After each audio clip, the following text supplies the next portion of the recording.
So in this video I'm going to be showing you how to make a decrease. So in order to do this, you need to be able to know how to make a single crochet and how to work in rounds, as well as being able to hold your tension. So if you don't know how to do that, please do check out the other videos in my playlist to see how to.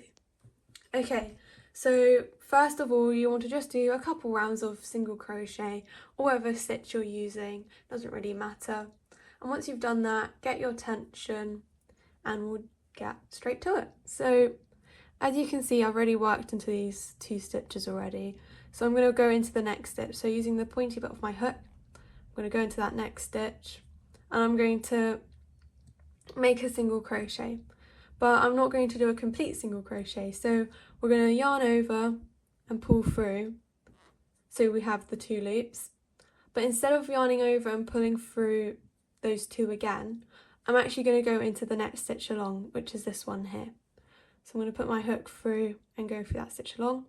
And I'm going to do the same single crochet thing again. So I'm going to yarn over and pull through that first loop. But now instead I have 3 loops on my hook. So I'm going to finally yarn over and pull through all 3. And there we go. That's your decrease.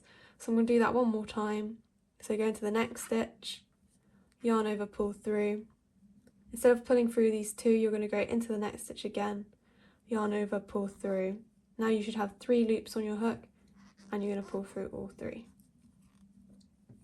And that's how you make your decrease. So essentially you've basically just crocheted 2 stitches together to make one. Why not check out my book in the description below? It would be a perfect way to test these new crochet skills.